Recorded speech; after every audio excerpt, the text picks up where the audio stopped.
The film begins in the Dark Ages, with a band of Hungarian vampires coming upon a small village that's been sacked.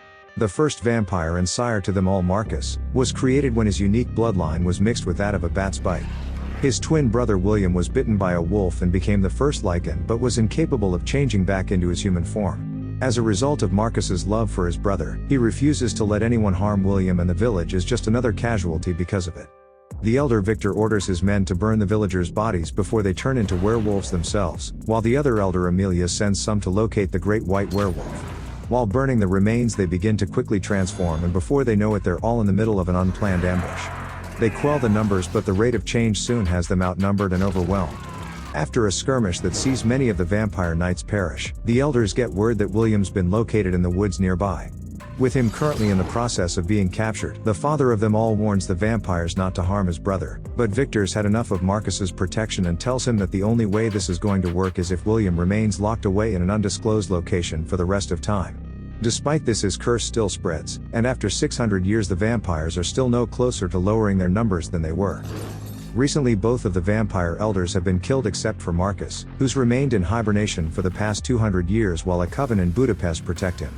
The coven's current leader Kraven enters the elder's chamber intending to kill him in his sleep as he wishes to remain in power. Nearby, a Hungarian vampire named Selene's hiding out in one of the vampire's safe houses used for experimenting on the Lycans. She's a death dealer protecting a hybrid of the two species named Michael, who's considered an abomination by many and is hunted by the vampires because of it. Knowing the power-hungry Kraven will attempt to kill Markus, she intends to reach the coven first and awaken him. Before going, she tells Michael to stay in for his own safety and keep his strength up with a blood bag. Unknown to both Selene and Kraven, a human was killed in the chamber earlier whose blood slowly leaked into Markus's tomb. He's already exited his chamber underground and breaks his way through the floor, revealing his true vampiric form. The creature slaughters the entire room of attacking vampires and pins Kraven to a wall with the tip of his wing. With the ability to take the memories of anyone whose blood he drinks, Markus learns that Selene beheaded the elder Viktor herself when she discovered that he was the one who slaughtered her human family. He uses Kraven's knowledge to navigate the coven's computer and track the two down to the only active safe house. After finding the coven in ruins, Selene returns to the safe house, but when she reaches it she finds it empty, with Michael having left the blood bag to go try some nearby human food. After downing half a plate of potatoes and cabbage, he begins to feel sick as his body begins to force a change. Just then a news flash on the TV reveals Michael as a wanted man, so the local police attending attempt to make an arrest. The hunger almost forces him to eat one officer, but he resists and flees back to the safe house with the cops in pursuit. When he's close enough for Selene to hear the gunshots, she drops in and intercepts the half-dozen officers, knocking them all away with her super speed while taking their best shots. With him weak and bleeding out, Selene gives Michael her blood to survive when suddenly Markus descends and the remaining officers all flee in terror at his appearance. He doesn't want to hear Selene's explanation and attempts to drink her memories instead, so Michael shoots him a few times, giving them a chance to reach a nearby road. Michael morphs into his hybrid form and the two commandeer a passing truck, with Selene driving it and Michael defending it from the tray to hold off Markus. During their fight, Markus attempts to take Viktor's amulet from Michael but drops it again when shot by Selene. He turns his attention to the death dealer, but at every attempt to grab her or ram them off the road is held back by her gunfire. When he gets between the truck and the cliffside, she crushes him between the two and manages to escape, leaving Markus with a damaged wing incapable of continuing the chase. Immune to it himself and with the sun beginning to rise, Michael keeps the vampire's head protected while he drives the truck into a nearby warehouse. He covers all light sources using tins of paint to darken the windows, and the two hold up in a shipping container for the rest of the day. By the time Michael retrieves a first aid kit for the burns, Selene's already regenerated, so they bed down together for the night in a longer than necessary love scene while Markus licks his wounds in a nearby mineshaft.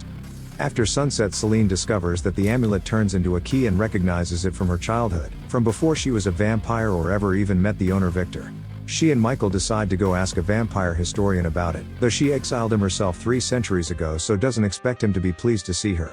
He's imprisoned inside an old mausoleum but is shown to frequently have his vampire brides visit. When they reach him, Selene approaches the front door, but he's made some modifications to security, separating her with a trapdoor from Michael and her gun. Suddenly Lycan guard dogs attack them both, but using a silver knife Selene stabs the first in the brain, then throws it into a second one approaching. Michael transforms and fights one but slams it into the vehicle and rips its jaw clean off, then descends into the trap where he kills another attacker by breaking its neck. Now inside, Selene comes across the two brides first but just pushes their heads into walls so hard it kills them both. Bullets suddenly fly past her head by the man she's come to speak with, Tanis, who's ready to shoot his jailer for imprisoning him for all these years, but Michael arrives to quickly subdue him. They discover that he's the one who's been supplying the Lycans with their vampire-killing bullets, and thus they've provided him with the guards to protect his operation. They question him on the pendant, which he explains is the key to opening William's long-lost prison, the location from Selene's memories, as her father's the one who built it. Her entire family was killed by Viktor the night she became a vampire, so that its location remained a secret, but it can be taken from Selene's memories should Markus drink her blood. The reason the vampires didn't just kill William and Markus is they fear that if one of the original two died, then the whole bloodline would die out. Tanis arranges for them to meet with a wealthy benefactor who he says may be able to help. While there, his ring gives him away that he's Corvinus, the immortal father of both Markus and William, who remained human, but has spent the centuries trying to clean up after his sons. He's been sending his operative Samuel to locate them, along with cleaning up anything supernatural to hide the truth from the public. They've retrieved the corpses of the vampire elders, giving Corvinus access to peel back the flesh of Viktor and retrieve a second part of the key required to access William's prison. He admits to being the forefather of Michael, as his third son remained mortal and was capable of becoming a combination of his two brothers. Corvinus has the power to stop Markus from freeing William, but refuses to kill his own son despite what he's done. Some of which we see as Markus bursts his way into the mausoleum and tells the terrified Tanis to sit. He tells him how much he once liked his storytelling, but has no need for it now as he drains his blood, receiving all of his knowledge, including that of the meeting with Corvinus. He goes to the ship and kills a few guards before dragging Michael out to continue where they left off, but just like before, he easily defeats his diluted rival and nails him to the floor. Selene shows up to rescue him, but after a few landed shots he dives underwater and emerges to pin her to the wall. He's able to drink enough of her informative blood to learn of his brother's location, when he's suddenly blasted in the face by Selene's pistol but escapes. He slaughters the entire ship of guards to reach his father, who's obviously displeased to see him. Corvinus tells his son that their bloodline is simply an anomaly and this world isn't meant for him, but Markus plans to create a new race of vampires in his image. He takes the final piece of the key, then runs his father through the chest with a sword and walks out. When Samuel's team returns, they find him and are able to save him, but Corvinus refuses, saying that his time has come and being content with dying. Selene removes the impalement from Michael's chest and uses her blood to try to revive him, but he dies. Knowing she can't defeat Markus on her own, the oldest of the immortals offers Selene his blood, making her stronger and even immune to sunlight. Selene's accompanied by Samuel's team and leads them to the castle where William was contained 600 years ago. Now in ruins and half submerged, they enter through an underwater tunnel using her broken memories to find her way around. Now that Markus has both keys, he's already used her memories to locate and gain access to the vault containing his brother's prison. He releases the original werewolf William, who despite always being in beast mode, recognizes and resists attacking his twin. By the time Selene reaches the prison, she finds the tomb empty and the key abandoned. Suddenly William attacks the squad from behind, drawing them away from Selene, where Markus steps out of the shadows to experience her newfound strength. After a back and forth, Selene manages to knock him into the vault and uses the key to seal it, trapping him inside. She catches back up to the team to find all but 2 of the members dead, when William leaps out and kills Samuel, who inadvertently shoots the final man. Selene opens fire, doing a nice little fadeaway to the lower level before emptying her guns over and over. Having only brought UV bullets intended for the brother, the werewolf's barely phased. She misses with explosive shurikens and brings down the top of the castle, allowing the helicopter to peek inside, but the dead mercenaries start to transform into werewolves around her. Selene attempts to finish them off quickly, but William's bite creates a savage form of Lycan, unable to even turn back human.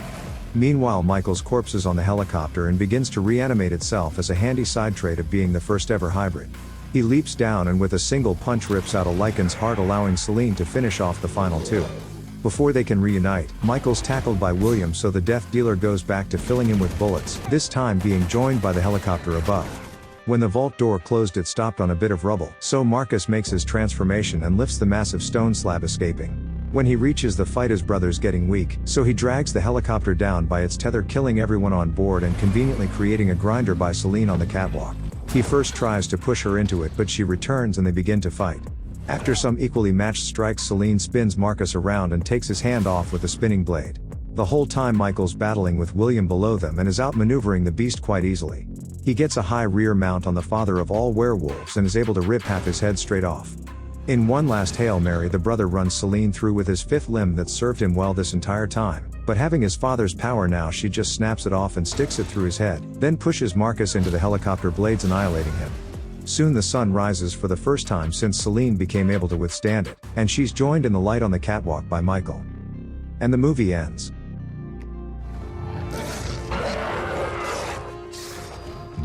So you made it. I appreciate your time. I couldn't have done it without you. Tell your mother I said thanks.